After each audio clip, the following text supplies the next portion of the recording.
Students, welcome back to our e-class of St. Joseph's Academy, Class 3, Subject Moral Science.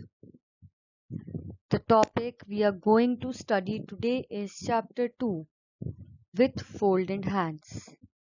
Students, Chapter 2 is the chapter in which we will be studying about God, their miracles, and with folded hands what we can do.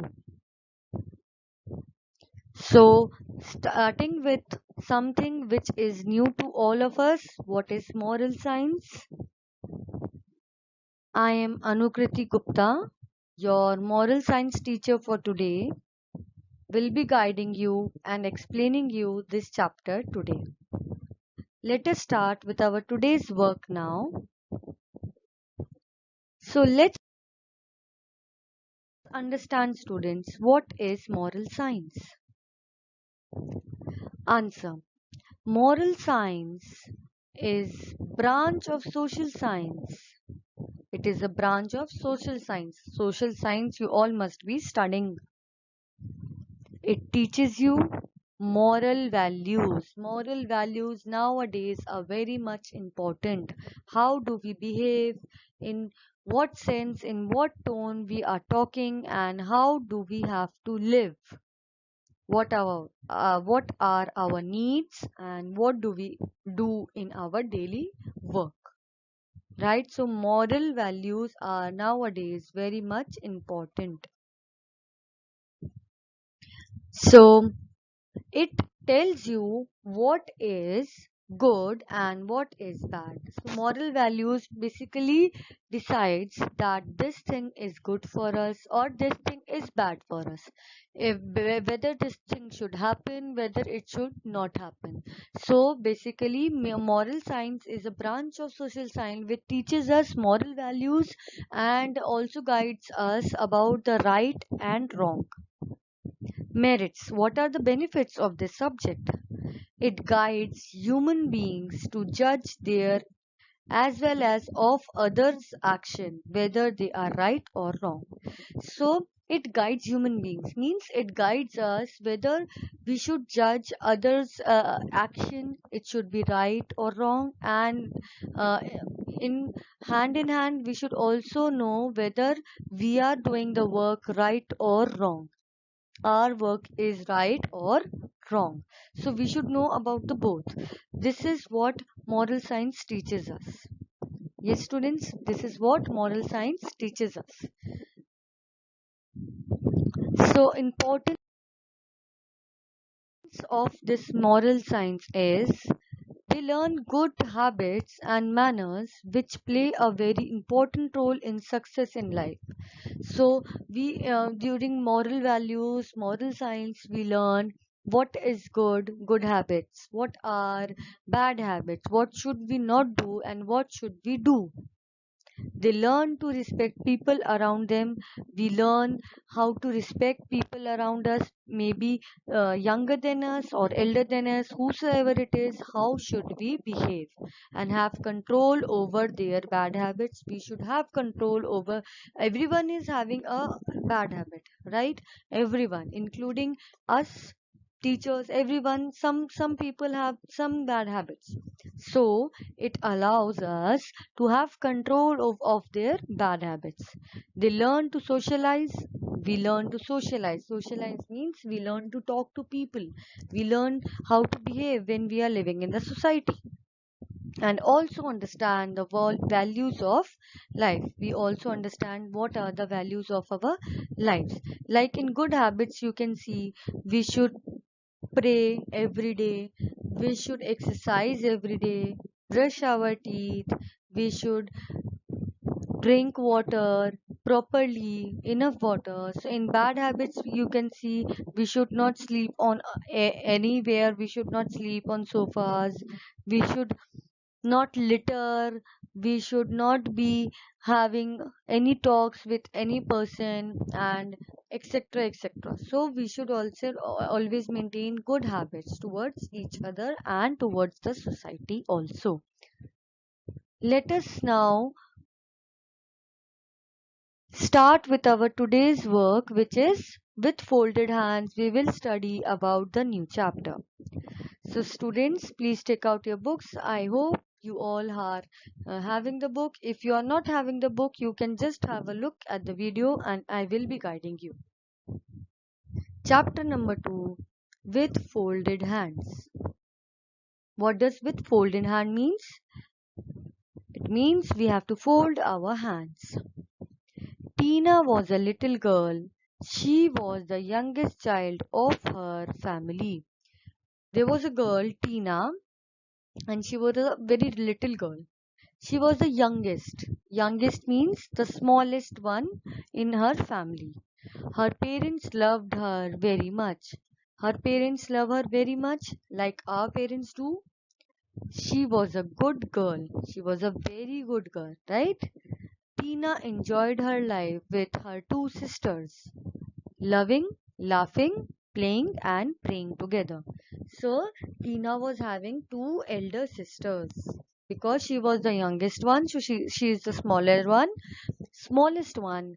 The other two sisters were elder to her, so she used to enjoy her life with them by loving, laughing, playing, and praying together. All loved Tina very much. Everyone used to love Tina very much. Tina was a bright student in school. She was a very bright student. She is very intelligent. She was very intelligent in school. All the teachers liked her. Every teacher used to like her because she is a very intelligent student. She was very good in studies. She was very good in studies also. As I tell you, once Tina fell ill. Tina fell ill. So she had something, she had some fever or something, she fell ill. She took long leave.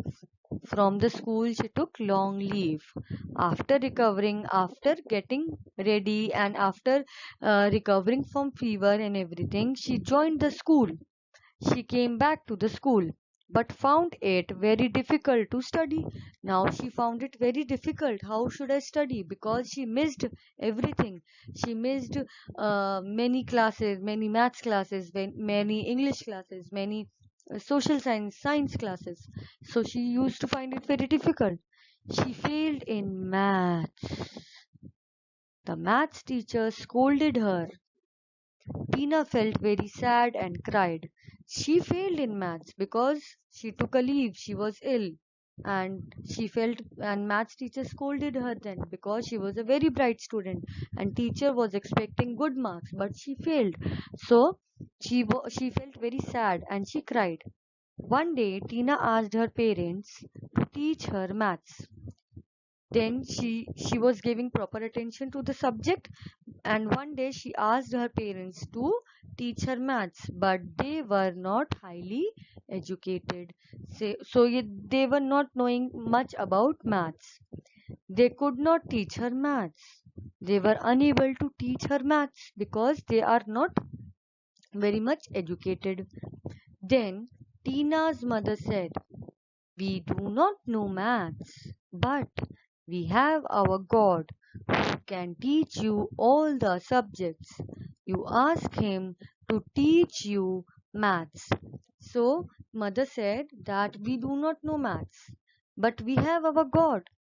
You can ask God to teach all you subjects, and you ask him to teach you maths also. He will teach you maths also.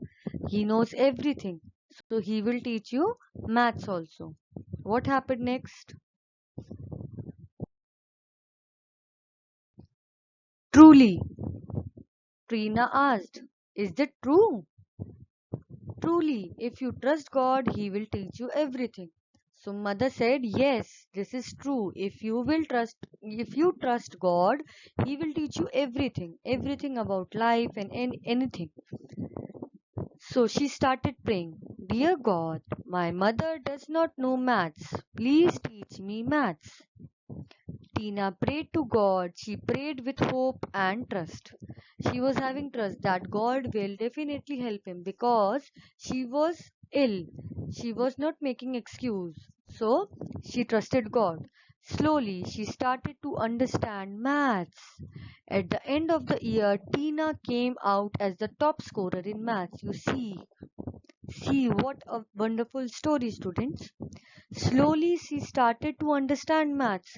She prayed to God and God helped her. And slowly, she started understanding maths. And at the end of the year, right, Tina came out as the top scorer in maths. She scored the maximum marks in maths. Prayers can work miracles. It can change everything and everybody. Tina's story of learning maths tell us that. What does this tell us? Like if we pray, prayer has miracles. Miracles means they have magic. It can change everything and everybody.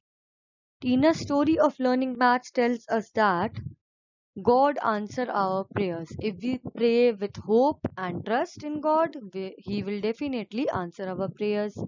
We have to trust God. You have to definitely trust God. If you will not trust God, He will not be helping you. We have to pray constantly.